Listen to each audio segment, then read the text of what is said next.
E.J. Dionne Jr., the last line in your book is, "A nation that hates politics will not long survive as a democracy." Why not? Well, I think that politics is really the essence of the democratic process, that what politics ought to be about is solving problems and resolving disputes. And that, I think, is what people out there sense that politics used to be about. And I think they've come to hate politics now because it's not about that anymore.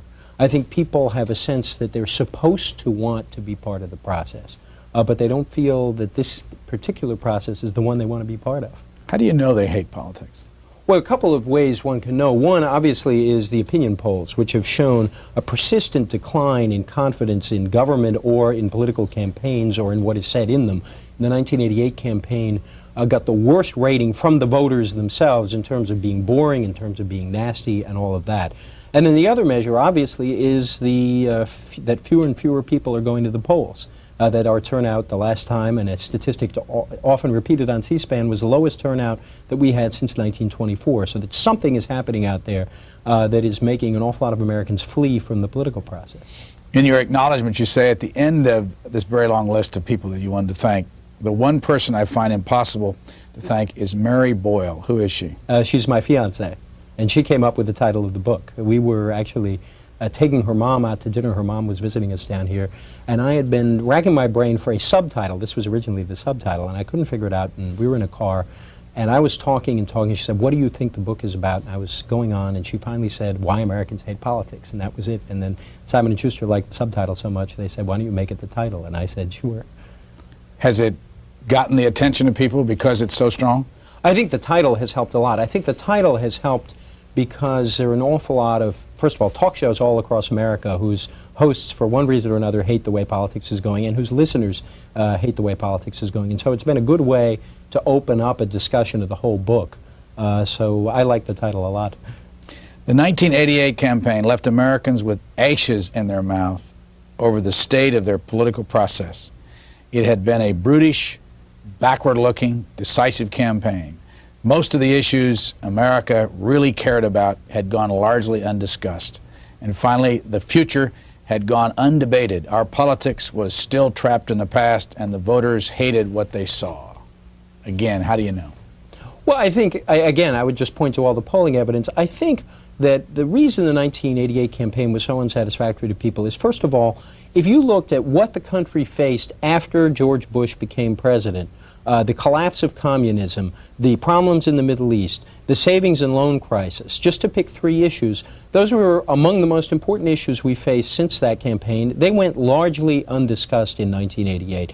Secondly, I think that Americans have always had a sense that it's possible to use politics and government to solve problems, that people have looked to government not to solve everything, not to create a utopian situation. Americans are wisely anti-utopian, but that government could do some discrete things.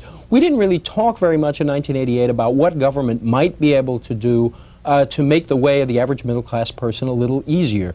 In the book, I say that my favorite social program is the GI Bill. And the reason I like the GI Bill so much is because it did two things simultaneously. On the one hand, it said that government can help people achieve the basics of middle-class life, which were a college education and a chance to own a home. At the same time, it linked those benefits to a sense of responsibility. The people we gave those benefits to were people who had served the country in World War II. Now, I think that the way we need to discuss social policy again is in the spirit of the GI Bill. So one of the things I talk about is we ought not to have a situation where families, middle class or poor, have to worry forever about whether their kids, if they can get into college, are going to be able to go. So I think there should be non-extortionate loan programs for those kids. At the same time, I think that Americans would feel good about the idea that we'd encourage people to pay back these loans not just with money but with time. 3 years as a cop, 3 years as a teacher, 3 years as a doctor in a poor neighborhood or a rural area. That sense of linking rights and responsibilities, which I think people sense comes to them neither from liberals nor from conservatives, is what people are looking for, I think, in the 90s, and they haven't been getting it so far. Where did this book start? I had been wanting for some time to do a kind of history of political and ideological movements in America. My friend Peter Steinfels, who's a reporter now in the New York Times, wrote a book called The Neoconservatives back in the late 70s, and I always loved the book, and I thought he showed that a history of an intellectual movement, a political intellectual movement, could actually be exciting. And what I had always wanted to do was to say, can't we write, isn't it possible for somebody to write a history that would say, well, how did liberals become the way they are now, and how did conservatives become the way they are now? So that was sort of where the book started. And I had a long series of conversations with my editor at Simon & Schuster, Alice Mayhew, who had a very similar idea. She had also wanted such a book at some point. And so we talked about it, and that was sort of where the seeds of the idea were planted. Then as 1988 went on, it became clearer and clearer that what liberalism and conservatism had become was increasingly unsatisfactory to an awful lot of people, so that the book, in a sense, in my own head, became more critical as the 1988 campaign went on. The other source of it is I wrote a PhD thesis on racial politics in Britain and the United States, and I was dissatisfied with the way liberals had handled their mission, that liberals on the one hand deserved credit for carrying the message of racial tolerance and for trying to achieve the civil rights breakthroughs, but I felt that they had mishandled the politics of it and had actually turned an awful lot of middle-class, lower-middle-class white people into conservatives when they didn't have to, and I have always been interested in exploring those failures, so that also went into writing this book. Is it your first book? It's my first book. How did you become even a candidate for writing a book? How did that process work?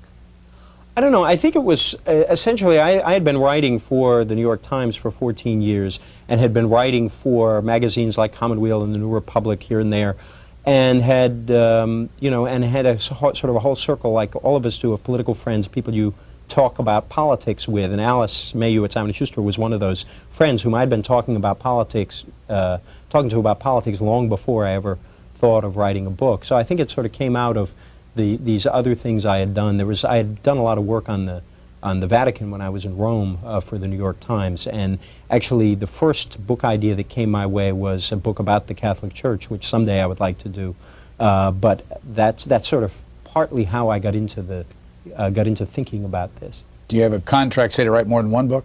I certainly want to write more than one book. I don't think I have a formal contract at the moment on that, but we've talked about it already. So far, and how long has this book been on the market?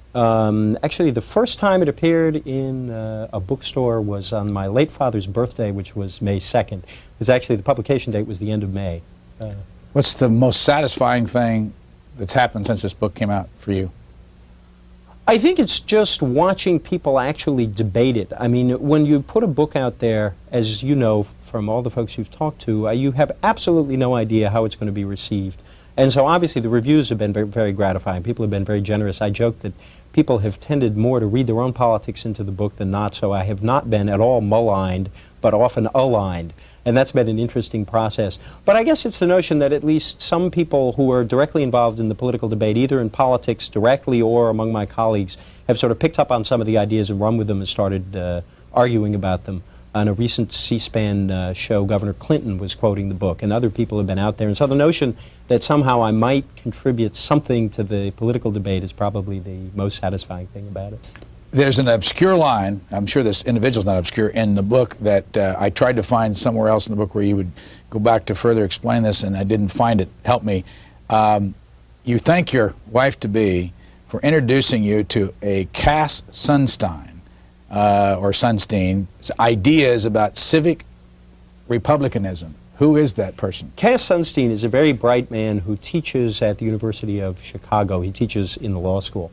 And he was, at one point, he was in the book, and I actually, when I was doing cutting and changing, the part where I talked in detail about Sunstein ended up getting cut out. But what's powerful about Sunstein, and it sort of shaped my way of viewing American politics, is that he thinks that we have to look at all of American political history through the lens of the fights between the Federalists and the Anti-Federalists back at the beginning of the Republic.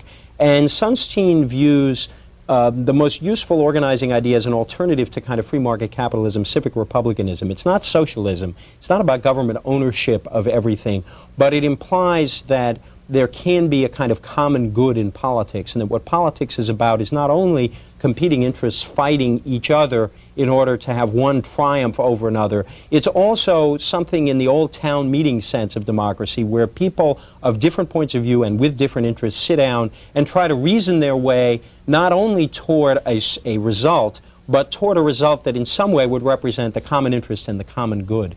And I think that a lot of Americans have in the back of their heads an idea that there is such a thing as a common good, that politics is not only about I get mine, you get yours, but also that there is a solution which is good for the country. And Sunstein is a very powerful exponent of this idea. Have you met him?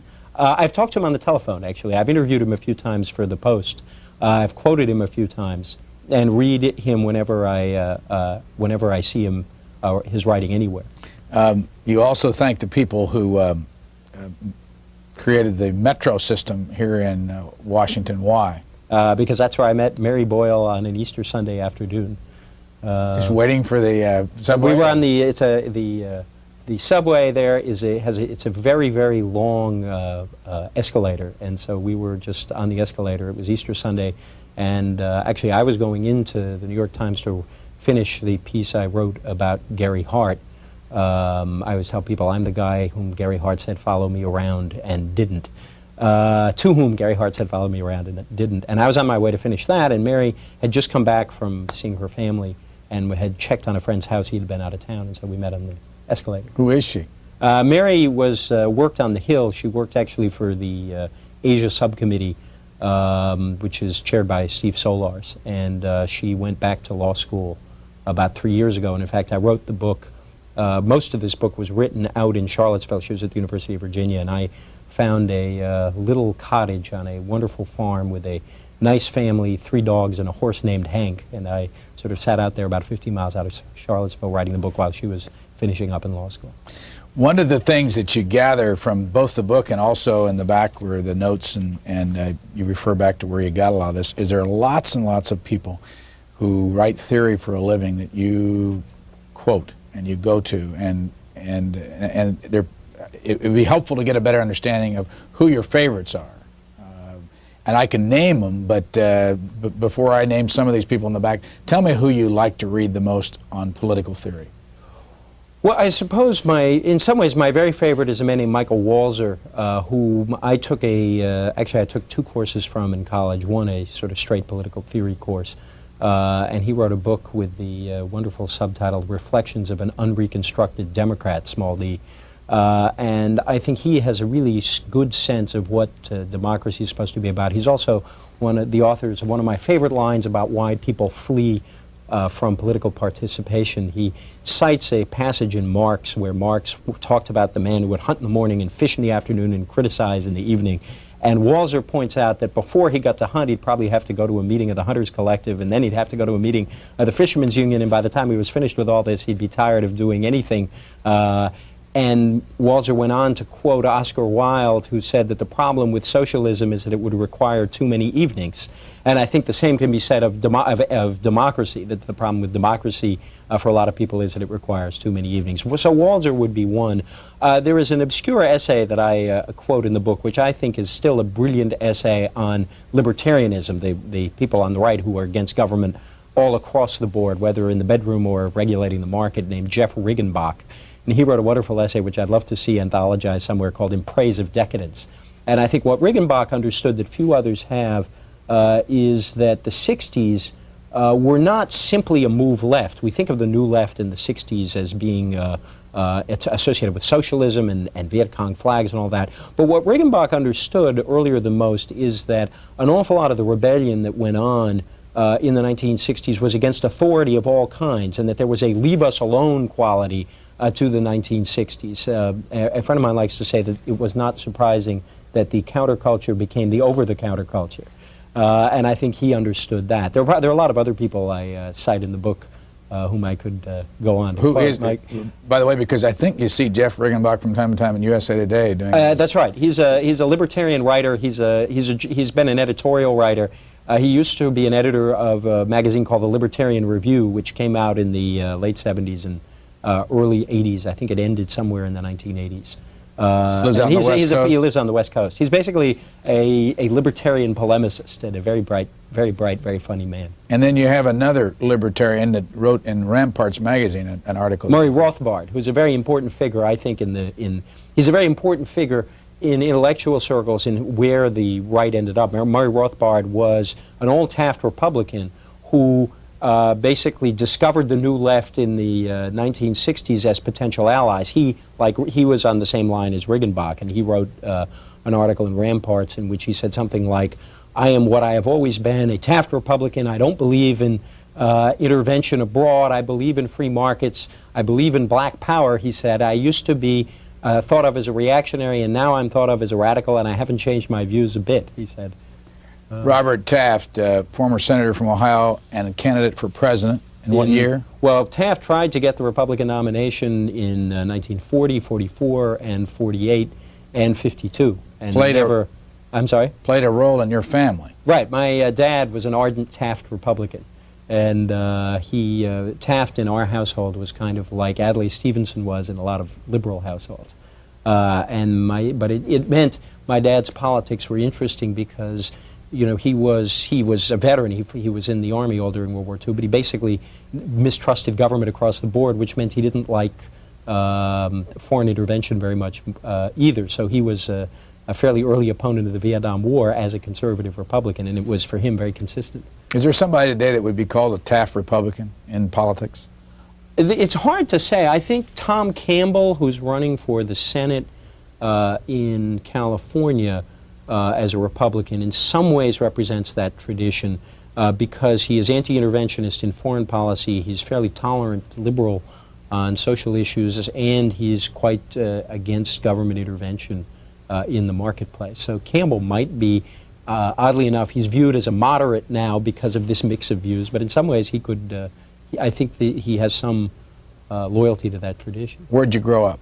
I grew up in Fall River, Massachusetts, a wonderful old factory town about 50 miles south of Boston. And you dedicate this book to "My mother and father with love." You said your father's deceased now? Yes. Yes, he died in 1968. And what about your mother? My mom is a retired librarian, and as I told you at the beginning of the show, your biggest fan in America. Where was she a librarian? She was a librarian in Fall River. When she retired, she was running a branch library. It was a storefront library, and it was her great joy in life was getting kids to read, and she loved to spend time reading to little kids and encouraging kids in grade school and high school to read. And at the acknowledgments, you say, to begin at the beginning, I learned to love politics from my parents, who encouraged my sister and me very early on to read, listen, and argue, and then go back to read and listen again. What was the atmosphere like at home? Well, we just loved politics. I mean, my dad loved to argue, and my dad actually sort of taught me a kind of tolerant politics because he believed that political argument was a good thing and believed people should confront each other and have a great time doing it and not hold political positions against each other. So my dad and I would constantly argue over two things. One is politics, and the other is why were the Red Sox losing. And but they were always very spirited but very warm arguments. It was never personal. It was just that we loved politics and loved arguing about it. And so each of us would usually assume positions well to the right or left of where we were just for the sake of our argument. What age did you start reading? Probably very young. I mean, probably, I would imagine as 5, 6, 7. I mean, it was just books were always, you know, my mom was a teacher and a librarian, and so there were always books around the house. Where did you go to university? I went to Harvard, graduated in 1973. In what area? I studied something they have up there called social studies, which is a very interesting department. It sort of was a mixture of politics and social theory and economics if you wanted, or history if you wanted. You had a very intensive theoretical background. You had to read a lot of Marx, Weber, Freud, Durkheim, Tocqueville was sort of the core program, and then you could sort of branch out from there. Again, going through the book, there's a lot. You keep bringing up to the average person some fairly obscure people, but they have, you know, they're the foundation for so many of these movements. And one name I wanted to ask you about is a fellow by the name of von Mises. Right. He and Hayek were the people after World War II who really helped found modern conservatism. I mean, if I could step back for a second, the whole theory of this book is captured in the headline, the chapter title, Ideas Have Consequences. And to me, the kind of book I wanted to write was a book which would try to bring together the rough and tumble of politics what happened in campaigns, what poll takers do, what advertising people do, with what people who are serious about ideas do. You know, I think one of the criticisms that's often made of those of us in the press is that we often don't pay enough attention to the ideas underlying politics. And so my book, in a way, was a modest effort to make a contribution to saying you really can write about ideas in a way which I hope is comprehensible and interesting, and at the same time show that these things really are important to our politics, that they are at the basis of so much of what we do, even though we don't talk about them that much on the surface. There are a lot of undercurrents in our politics that we really don't talk about that much. So von Mises and Hayek really led the revolt against the state from the right after World War II. The conservatives at the end of World War II really felt very isolated. FDR had been reelected 4 times. The government emerged from that war very strong. You had not only had the New Deal, but you had also had the enormous interventions in the economy created by the needs of war. And that, in fact, that gave liberals an awfully strong position in our politics, because government looked awfully good to most Americans at that point. We forget in this anti-government period that government was then seen as the solution to the problem of the Depression, that government intervention at the time of the war really helped build up an awful lot of our industries. So conservatives, who had always been skeptical of this kind of government intervention, felt very isolated, and the voices like Hayek and von Mises were to them sort of prophets in the wilderness, saying this stuff that the country has come to believe is all wrong. Who were those 2 men? Well, they were both Austrian economists. They were both émigrés. And John Kenneth Galbraith, the great liberal economist, liked to joke that the revenge of the Austrian Empire for our intervention against them in World War I was to export their economists to our shores and have them fight for this free market doctrine.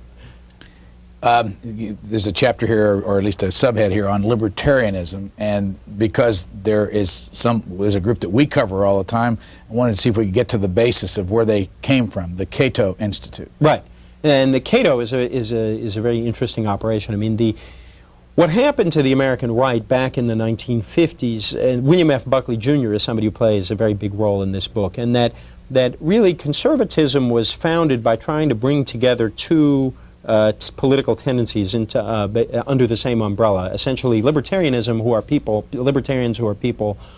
who believe that the state should be as small as possible, should intervene as little as possible in both individual lives and in the economy. And traditionalists, people whose politics are rooted either often in Christianity, sometimes in the traditions of the Greeks, who really don't care that much about capitalism, but care about traditional values, traditional ways of understanding things, hierarchy, that sort of thing. Buckley basically took these 2 tendencies and brought them together. And then, if you will, sanctified them in the name of anti-communism, that the key fight for the right from the end of World War II on was rolling back communism. A lot of people on the right felt that Buckley had taken the right away from them, and those were the libertarians, and people who never liked an interventionist foreign policy, who didn't think that the rise of communism was enough to justify a large military establishment, and also who didn't like the government intervening on moral matters either. And so those folks were pretty isolated through the 1960s. The Buckley movement really became the dominant voice of American conservatism.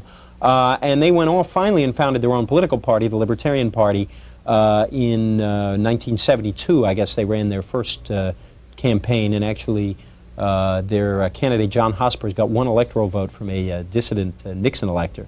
And it was the Libertarian Party essentially provided the basis for the Cato Institute, that a lot of the people who came out of the Libertarian Party, they did quite well as a third party in the 1980 campaign. They got almost 1 million votes. But some people like Ed Crane, who's now president of Cato, and David Bowes and others felt that they needed a new way of doing this, that the party itself was not the way to do it, that doing it through ideas, trying to engage both Democrats and Republicans with the think tank was a better way to get their ideas out. And they've actually done quite well. You have some other things in here, kind of code words that trigger questions. The man is, I don't know how you pronounce it, is it Koch or Cook? Charles Cook. Koch. Koch. Well, there's 3 ways to pronounce that name. You say his personal wealth led to the creation of the Cato Institute, and that he was a former member of the John Birch Society. Yes. And that he essentially was someone who was anti-communist, for free markets and all the rest, and read the Austrian economists and was impressed by the idea that the real enemy was not communism abroad, but the state in general. And so he switched his focus from waging war primarily on communism to waging war on the state, including here at home. And you mentioned Ed Crane, who you say left a business career? Yeah, I believe he was at Arco, and he had been drawn to Ed Clark, who was a Libertarian candidate for president in 1980, and just ended up liking politics so much and liking this sort of intellectual entrepreneurship that he's been up to, that he stayed at that instead. The reason I'm kind of wandering all over here is looking at this whole business of ideas that you bring up. Can the individual have impact on the creation of ideas and discussion? And if you're on the liberal side, who would you be following? I think one of the interesting things about a focus on ideas is that it in fact shows that people from almost anywhere can actually have a big impact on the political process. If you looked at how the modern American right was put together, Bill Buckley and all the people who gathered around him at National Review in the 1950s, a lot of these folks were very obscure. They were smart, they were committed, but they were very obscure, and most Americans had never heard of them. And by the sheer force of argument, circumstances worked in their favor, but they basically sort of held up a banner, and eventually people came to them. I think the same is true now of liberals. I mean, one of the interesting developments in sort of liberal intellectual life, I think, is the creation of a new magazine called The American Prospect by Bob Kuttner, who's up in Boston, and Paul Starr, who's an academic at Princeton, where I really think that they are trying to do, and I think with some success for liberals, what some of these magazines did for conservatives, which is to say, we can have a broad debate among liberals. We can argue with each other in a constructive way as opposed to a destructive way, and that there are some ideas we hold in common as liberals, they say, which are still valid. I think that one of the biggest tasks before liberals right now is to give Americans faith again that government can do things. I think that when all is said and done, the most harmful development to liberals in the last 15 years is that average Americans, middle-class Americans, no longer think that the government can intervene on their side, can no longer do things in a way that's efficient or that will help them. And I think liberals have missed the boat in not constantly trying to bring the argument back, not to cultural issues, which I think are divisive and not what the country wants to argue about, but about what specific things can government do to help average people. I think the debate is changing, though, and I think liberals are starting to make inroads. I think it's changing because we're starting to talk about health care, which I think is an issue all Americans want us to talk about. We're starting to talk about how the tax system has become unfair, in particular to one group, which is middle-income parents with children, that after all of this pro-family talk, if you look at what's happened to the tax system over 40 years, the people who have been hit hardest are middle-income families with kids. So that I think that there is an opening for liberals to bring the argument back to basics, as I call it in the book, and sort of get people again to believe maybe government can do some things well. Until people believe that, liberals are not going to make any progress. Just for purposes of giving our audience some sense of how you put this book together, you have an introduction and then 3 parts.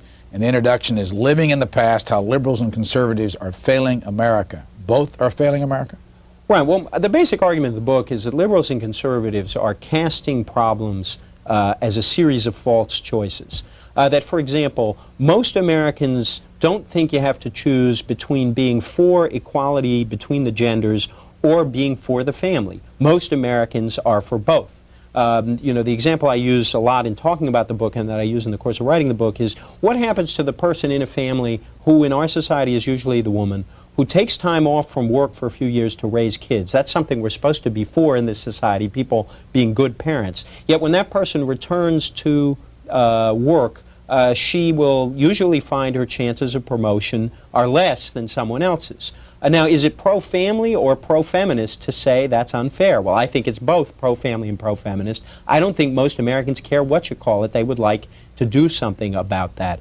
And then there are a whole series of other false choices. We cast compassion as an enemy of self-reliance. You look at the polls, and most Americans will say, we're against welfare. In the same group, you'll have vast majority saying, we want to help the poor. They're not being inconsistent, in my view. What they're trying to say is that they want to help poor people, and they want to help poor people become self-sufficient, and our welfare system, as we have set it up so far, has not done a good job of that. So I think it's a false choice, again, to have to choose between compassion and self-reliance. And I think on a whole series of issues, we have had to face these false choices, and most voters understand that they're false choices, and they don't want to make them, and our political debate keeps focusing on them. You have the three parts. And after you get through the introduction, and let me see if I can get the, I don't know whether you can remember the heading over the first part, the failures of liberalism. Right. And how did you go about identifying the failures? Well, to me, there were, in the book itself, I sort of talk about two ideological movements, the New Left and neoconservatives, whom I think did, between them, a very good wrecking job on liberalism. And I talk a lot about race and about feminism in the family. The feminism in the family part is very much about some of the things I just talked about. The chapter on race talks about why is it that liberals' most noble achievement, which was civil rights, turned on them with such a vengeance later on. And at the heart of my argument is the view that liberals were right about civil rights, and because they were right, they fell victim to the characteristic sin of people who are on the right side of history, which is moralism. And I think liberal moralism blinded them to some of the legitimate concerns of white middle-class people. That when some people in the not only white middle class but black middle class complained about crime, whenever the issue of crime came up, a lot of issues were inclined to say that must be a racist issue. Or when people complained about taxes going up, and in fact middle-income people did face big tax increases for a whole lot of reasons, including the great inflation, a lot of liberals were inclined to say you must be stingy. I think by casting issues in this way, by withdrawing themselves from the middle class, they actually were partly responsible for losing that possibility of creating what Dr. King called the benevolent community. I think that it was the liberal task to bring blacks and whites together, and I think they did a terrible job by failing to address what were the legitimate concerns of the middle class in that period. And then part two, you do the conservative impasse. What impasse? Well, I think conservatives took advantage of these liberal failures, sometimes shamelessly, as in the case with very sort of racially oriented, divisive campaigns, but really haven't answered the concerns of the voters who voted for them. A couple of problems I think the conservatives face. First of all, if you look at how the Reagan coalition got put together, it was really of two basic parts. On the one side were the traditional Republicans, people who were for small government and low taxes, and really didn't like the New Deal or the Great Society or any of it. What Ronald Reagan did is he brought in a whole series of new people who were mainly moderate to low-income people, mainly white. We called them Reagan Democrats as shorthand. These were folks who also felt they were overtaxed and wanted their taxes cut, but they actually liked most of the New Deal, certainly Social Security, most of the Fair Deal, and a lot of the Great Society, notably Medicare. And so what Reagan found when he was in office is that he could do just fine cutting taxes, but there was no way he could cut the size of government without blowing this coalition apart. So I think the deficit's causes are entirely political and the result of this impasse within conservatism. The other problem goes back to the establishment of conservatism back in the 1950s, that essentially you've always had this war between more libertarian inclined conservatives. They tend to be better off, better educated. They want the government out of everything. They are, as Bob Teeter, President Bush's poll taker, calls them, pro-choice on everything. At the same time, you had all these other voters, again, a lot of them among the Reagan Democrats, who were evangelical Christians.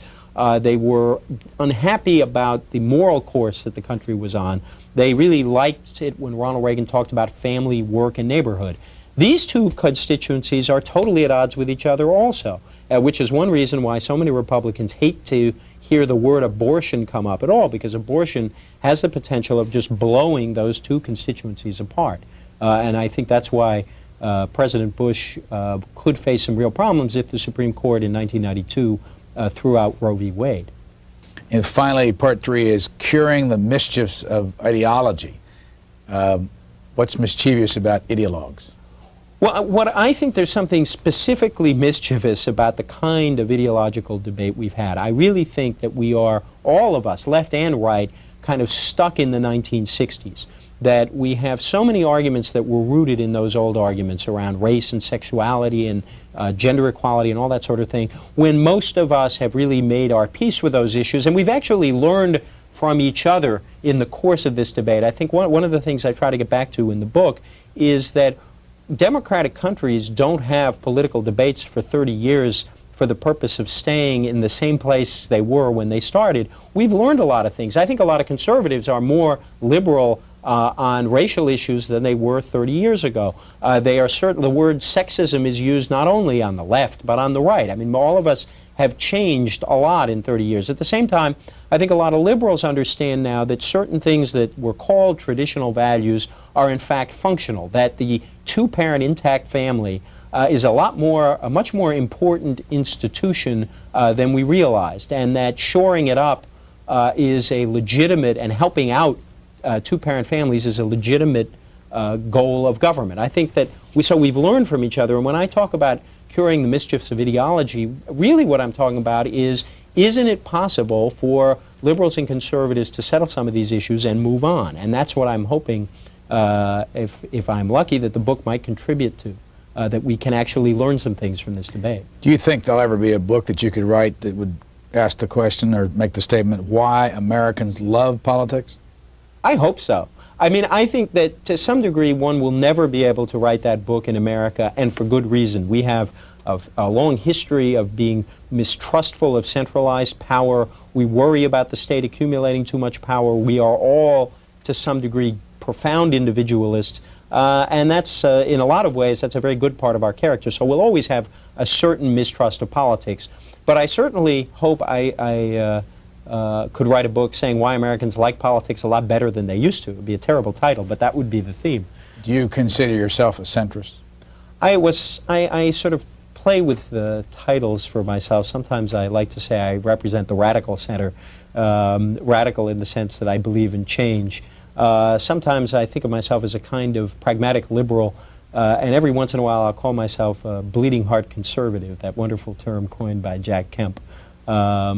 Most of I suppose most people would categorize me as a kind of moderate liberal or a centrist liberal. You started your professional life at the New York Times? I did.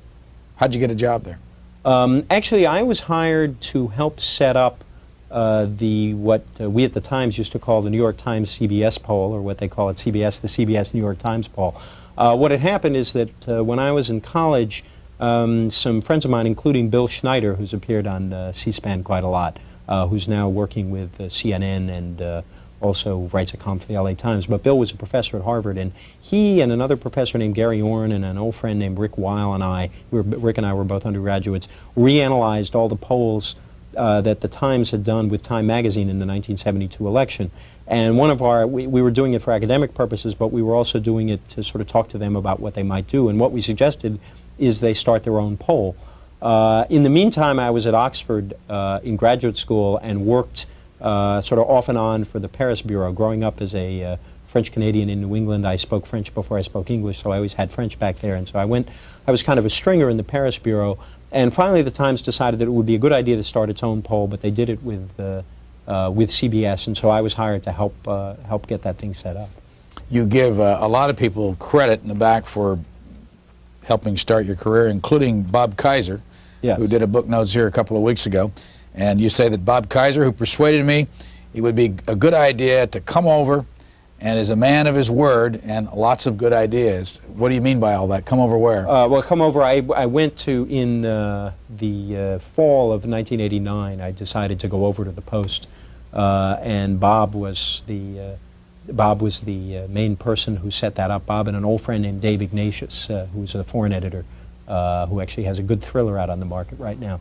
And Bob is just a brilliant guy and just so much fun to talk to and argue with. In fact, we have the same publisher, and both of our books begin with the word why. His is why Gorbachev happened, and mine is Why Americans Hate Politics. And I used to joke that some papers have a lot of wise guys, and this is the only paper that has why guys, which is a miserable joke, but we laughed anyway. When did you make the switch from the Times to the Post? Well, I actually switched to the Post in I made the decision to switch in the fall of 1989, but I didn't start working at the Post until April of 1990. Because I was off in Charlottesville writing the book. And that Bob, in fact, who has written a number of books himself, urged me to take as much time as I wanted in that period and to get a draft done because he said rightly, I think, that it's very hard to, it's the ultimate busman's holiday. You wake up in the morning if you write for a living and write all day, and then you get home and you're really going to be relaxed by writing some more. And so I was very glad I took his advice and sort of got a draft done. So then most of what I was doing was rewriting and cobbling and that sort of thing. A mother who taught school and was a librarian, graduate of Harvard, Oxford, the New York Times, and the Washington Post. How about all those institutions? Which ones had the most impact on you? Oh, I think like everyone, I have to say my family and my hometown probably were the most important things. I mean, I grew up in a town that was so totally political that a friend of mine once said there were only three kinds of people in Fall River: people running for office, people getting ready to run for office, and people recovering from running for office. And that politics, you know, both in our own home and also in the town, was just part of life the way baseball was, or football, or any other kind of sport. I mean, it was, everyone was interested in it all the time. And I suppose one of the reasons that it makes me uneasy that the country has become so angry at politics is that I grew up believing that politics was not only a good thing and an important thing, but that it was fun. And I think we've lost that sense. So I would have to say that it's my family and my hometown more than these institutions I've been lucky enough to be part of. In recent years, Margaret Heckler and Barney Frank represented that? Yes, it was, with the district was Margaret Heckler had the district, and they had most of the district, and when they did the reapportionment in 1982, Barney Frank, some of Barney Frank's towns, including his hometown, were moved in, and so it was about a 2/3 Heckler district, 1/3 Frank district, but Barney won the seat. Harvard, Oxford, what about those two institutions? How are they different? How are they the same? What impact did they have on you? Well, I think it was very, first of all, there is a difference, I think, between sort of getting to a place when you're 17 and when you're 21. I mean, I loved both places. I mean, Harvard, you know, my experience at Harvard was different from how people sometimes view the place. I found an awful lot of professors very accessible. They liked to talk to students. You know, people like Bill Schneider, Marty Peretz, who's the editor of the New Republic, gave a seminar on McCarthyism, which was great fun, and Marty was also somebody who loved to argue. And, you know, Michael Walzer, there were all kinds of people there whom I found, you know, both great teachers and also just spent a lot of time with students and really sort of cared about them. And it was a very political time when I was there. The Vietnam War was going on, and I was very active. I've always had this sort of odd political position. I described myself at that time as being on the right wing of the left wing. And I was very much against the Vietnam War, like most of my friends were, but was always kind of suspicious of what some people on the sort of far left were doing. I always tried to bring them down to Fall River and to say, these are the folks you're trying to convince, and you're not going to convince them by doing some of the things you're doing. Because I would always argue with them that at the time the country really did turn against the Vietnam War, and that most Americans supported the troops but not the war, and they wanted us to get out. They wanted the thing ended, but they sure weren't going to identify with people who burned the American flag. And in fact, I have a line in the book where I say, of course, it's ridiculous that so much of our politics is turned off and on the issue of burning the American flag, but I think the left, the 60s left, has a role to, has something to answer for doing that sort of thing. It really created a whole issue for their enemies that they just didn't have to create. As I say in the book, even the Communist Party used to drape their meetings with American flags. Why in the world did we back in the 60s have to have that sort of politics? Oxford. Oxford was a great experience because I had never been to Europe until I went there.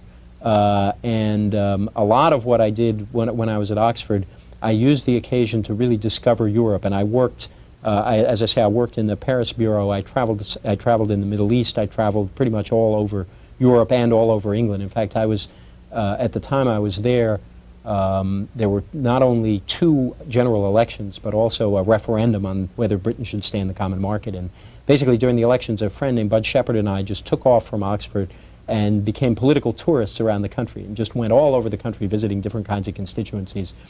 We had the idea of writing something, and I kind of wrote a little something out of it, but mainly we just had a great time, you know, discovering Britain and discovering politics simultaneously. And I think that one of the reasons I've always liked politics and election campaigns is that they're a time when people are very open, ready to talk and to talk about things that matter to them.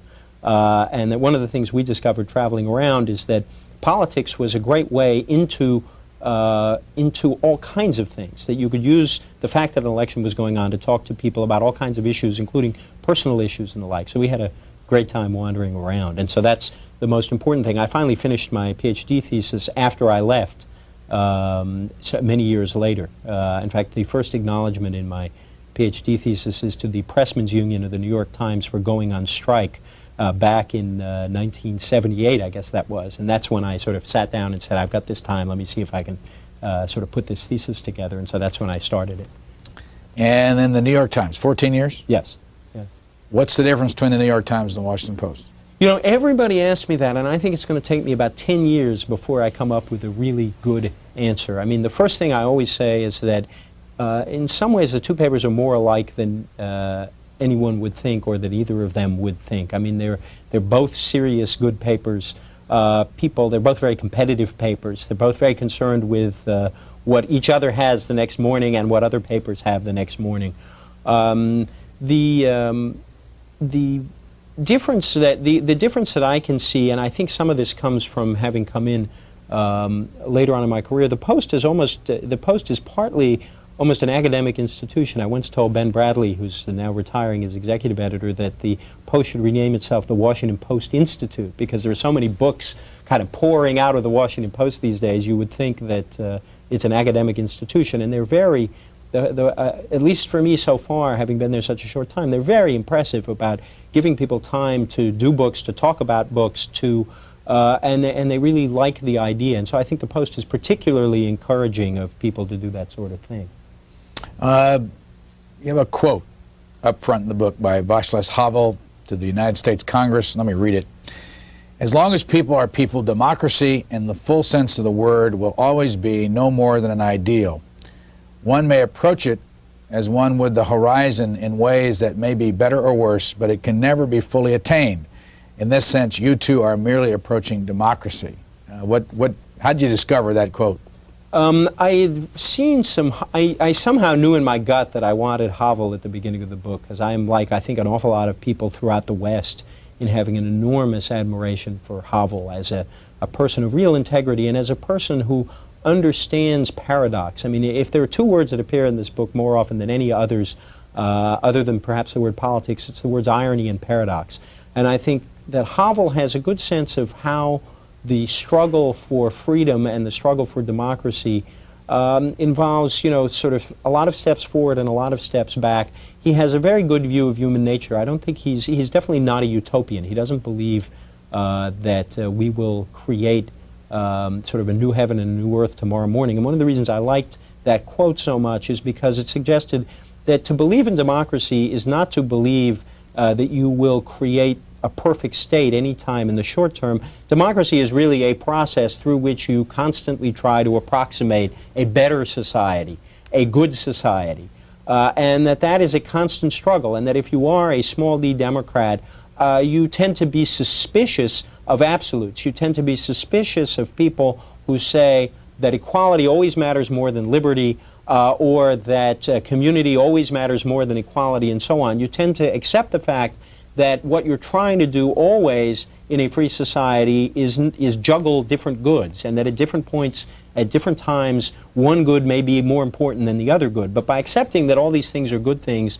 and struggling to get the balance right, I think you have a little bit of modesty about what you do. And I think that anyone who approaches politics, and especially anyone who wants to run the government, ought to have a certain modesty about their own capacities and our capacities as human beings. And I think Havel brilliantly exemplifies that sort of modesty. Back in the back, on page 352, you say, but the argument that the Eastern European experience proves that all bureaucracies and all governments are doomed to the same kinds of inefficiencies is simply wrong. This view, now popular on the right, assumes that all governments and all bureaucracies are more or less the same, and that the public endeavor is always inferior to private endeavor. Right. I think that with the collapse of communism, a lot of my conservative friends were saying, see, this is what happens when you have bureaucracy. All bureaucracy, all government is going to come to the same end. And that my argument with them is really quite deep, because I don't think all bureaucracies are created equal. I think there is a profound difference between a democracy and a dictatorship. I think the biggest crime of communism was not that they produced economies that didn't work. Their biggest crimes were against human rights, against the environment, and against the kind of public institutions they created. And that we ought to be proud of our democratic public institutions, and that includes our bureaucracies. Bureaucracy needn't be bureaucratic. Bureaucracy needn't be inefficient. The example I use right after that passage is that if you want to know the difference between our democracy and their communist dictatorship, it's that in our side, the bureaucrats, the people at the Environmental Protection Agency, were the people who helped clean up the environment. On their side, bureaucrats completely free from public pressure or democratic institutions were the people who really fouled up the environment. And so I think we ought not always to be running down the public sector and public life. I think that things can happen that are good things through and in the public sector. If you're going to have a dinner party and you're going to put a bunch of people around that table who you consider to be the most interesting thinkers, the most interesting people today in elected public life. In elected? Yeah, I'm not talking about people that you want to be president or anything like that, but people that you'd put around that table who are in elected public life today. Who would you name? Well, for starters, right at the end of the book, I thank a rather odd collection of people. I thank Newt Gingrich right next to Barney Frank. I thank Steve Solars and Chuck Schumer. And I thank Jim Cooper, the congressman from Tennessee, Solars and Schumer, Democrats from New York.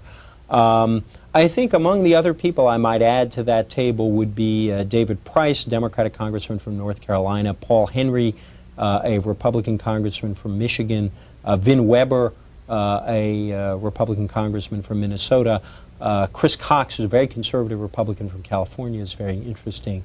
I could go on. What about the members of the Senate?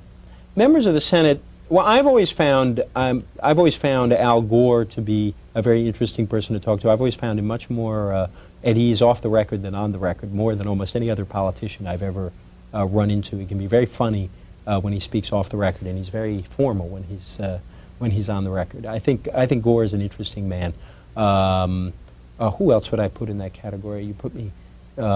Tim Wirth of Colorado is an interesting man, an interesting person to talk to. I think Nancy Kassebaum is an interesting character. Bob Kerrey from Nebraska is certainly a fun guy to talk and argue with. How about contemporaries who write for a living around another table? The kind of people that are stimulating thought. Books, philosophers, political consultants, the type of people. If you had an evening, you want to go pick a book off the shelf, and they're alive today, and we're involved listening to them. So you're asking me to offend all the friends I'm going to forget. In fact, one of the hardest things I found in the book was writing the acknowledgments, which was also the most fun, because I knew that once I decided to go the long route on the acknowledgments instead of the short route, I would forget somebody I should have remembered. But I would say some of the National Review Circle, whether William F. Buckley himself, Bill McGurn, their guy in Washington, is a fun character to talk and argue with. I think Leon Wieseltier, the whole crowd at the New Republic, there are a lot of interesting folks there. Leon Wieseltier, Sid Blumenthal, Rick Hertzberg, Marty Peretz, and many other people there are very good thinkers. Victor Navasky at The Nation is always a fun person to talk to. I think Bob Kuttner and Paul Starr, Robert Nozick, a libertarian writer who's a very charming, funny man, Michael Walzer, whom I mentioned earlier, is somebody else. Todd Gitlin, who wrote a book called The 60s, about the 1960s, who teaches out at the University of California at Berkeley, is, I think, one of the smartest social critics in the country. When you come back to do a call-in show someday, we'll let you bring another list. So that I would like that. Yeah, I could. Just to be fair to everybody else. There are a couple other things in the acknowledgments. Jack Rosenthal, a great friend who got me into journalism. Who is Jack Rosenthal? Jack Rosenthal is now the editorial page editor of the New York Times. Jack, I got to know when we were doing this polling project, and Jack had written the polling stories in 1972, and in fact there are a couple of stories he wrote back then that I still think are quite prophetic, including a story called on race as the dirty little secret of the 1972 election, and he saw very early on the power of the race issue to keep rolling forward. But Jack was somebody I got to know when I was doing this polling stuff in college, and I went to see him one day, and when I was going to be at Oxford, and I wanted to stay there during the summer because I just wanted to get some kind of job in Europe so I could see more of Europe. And I was talking to Jack, and Jack asked me what I was going to do, and I said I'd probably try to find a job with some publication. And he looked at me and said, "Why not work for the best?" And I didn't ask him what he meant, and I said, "Oh, sure," you know. And then he wrote some letters ahead to Paris and London, and then Flora Lewis in Paris, who was then the bureau chief. I came over on the night boat train for $25 to do to be interviewed by Flora, and I worked a week actually as a stringer during the French election in 1974. And Flora was always great to me, and she hired me, and so that's how I ended up there. Fred Siegel and Jan Rosenberg, who understand things that most of us don't. Oh, Fred and Jan are both academics. Fred teaches at Cooper Union in New York. Jan teaches, I believe, at Long Island University. They write some of the best stuff. First of all, they're lovely, lovely human beings. Secondly, they write some of the best stuff on the sort of family politics and the relationship between sort of public and private, and what can the public sector do to improve the family without intruding. And they have a kind of balance. Their view is balanced in a way that you find in few other writers. I find them so impressive in the way they think, and they're good friends. Next book, what will it be about? The answer is, I know what I want to write a third book about. I don't know what I want to write the next book about. What's the third book is about the Catholic Church. I would really like to write a book about the meaning of John Paul's papacy. I covered, for the Times, I covered the Rome and Italy and the Vatican in the mid-'80s, and I was there at a very good time when an awful lot of issues, you know, the fight over liberation theology and Marxism, the battles with the American church over sexuality and all of that were going on, and you had what was going on in Eastern Europe. So I think this period is going to be a very, very interesting period in America, in Catholic history.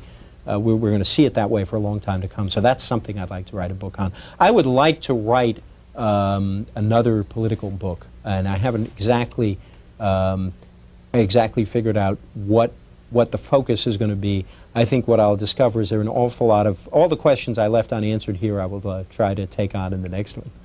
If you look closely at this cover, you can see that there are the eyes and mouth and nose of some famous politicians. And the title of this book is Why Americans Hate Politics by E.J. Dionne, Jr. Thank you very much for joining us. Thank you so much for having me.